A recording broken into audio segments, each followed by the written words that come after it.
Where there were bikes, now there's guns. Where there were kites, now there is blood.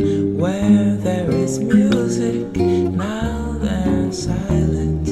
Where there were children, now there's soldiers.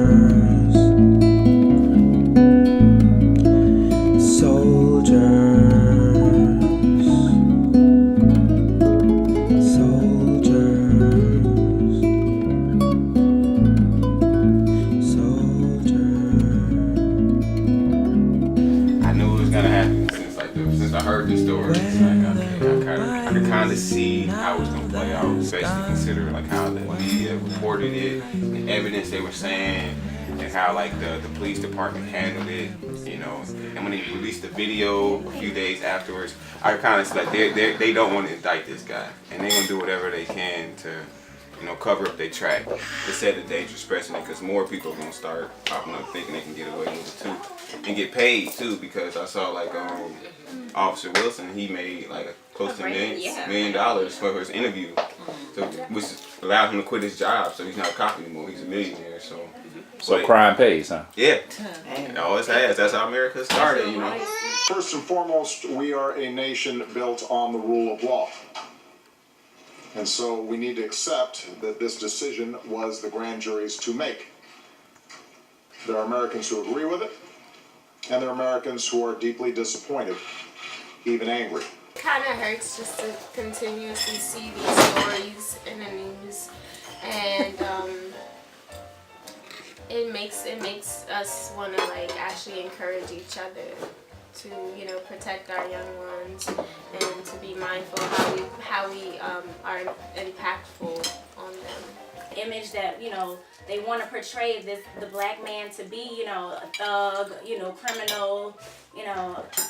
I just feel like this is just a way for our community, you know, just to band together and just support our men. Hundreds, not 500, 600. We have about 300 people out here, young, angry. This crowd is decidedly young. These are teenagers out here. It actually all started with us, you know what I mean?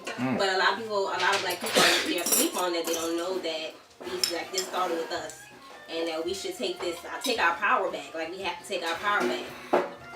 But as far as these young black men being killed out here for no reason, it really makes us as women think about our sons and like our offspring that are going to be out here in this world, and it makes us fear for them, as far as like them going out there and getting into some trouble, or even just minding their own business. They could be, you know, doing that and something could happen to them, and it's just because of the way that the system is set up. It's just because of the way that the world is set up. When you tell people that they are something for so long, they begin to believe it. I have a lot of family members in underprivileged communities, a lot of African American males that are in places, you know, that the crime rate is high, and you know, this story tells them, see, you're nothing, you know, or see, you know, and a lot of men, not all black men, but black men that are in those situations kind of look at this situation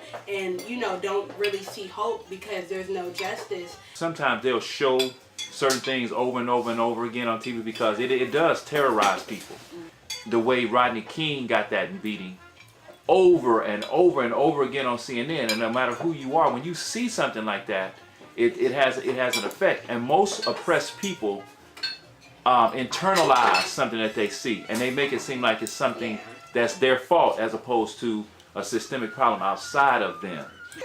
I'm so thankful for all of the inertia. You know, I lived in St. Louis before I got here, so you know, a lot of my friends that I'm communicating with, they're telling me all kind of incredible things that people are doing. Like they shut down this one mall. I don't know what the Galleria Mall will be here, but they shut down the Galleria. a couple of the great malls and different things like that. Yeah, it hurts. One, I have three kids, 15, 8 and 9, 8 and 10.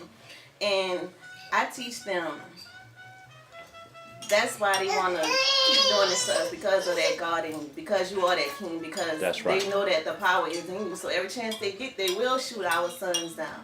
I feel like it's not over for Michael Brown. I feel like it's not over for Trayvon. I feel like it's not over for the men who got gunned down on I-10 after Katrina. I feel like it's not done for, I can't remember the other young man in New Orleans who was murdered on his way to work around Delgado. You know, these things aren't over. And we need to be better thinkers, and we need to raise our children to understand the world that we live in. This is the first time in history that we're this peaceful. In 1919, you can look it up, there's something called the Red Summer of 1919. There are more riots in 1919 than ever. Organizers are now kind of falling back and trying to recalibrate their plans, while there still are organic and spontaneous protests happening. Throughout the day, they've been shutting down roadways. Again, at the Ferguson Police Department, they're there right now. Because the West Florissant was blocked off, I had to go the long way around from the police department. And while the National Guard and other officers had it blocked up. Let me get in front of this thing. For this country, Tell thy vision is a manipulative game of mind control. They play it on the masses so that you can be told what to wear, what to eat, what to drink, what to think, what to think, what to think. Look through the looking glass. Look through the holographic imagery. Look through the little white lies. Look through to the maliciousness. Look through to the madness. Peep this. America is in the prison business, and young black males are the raw material.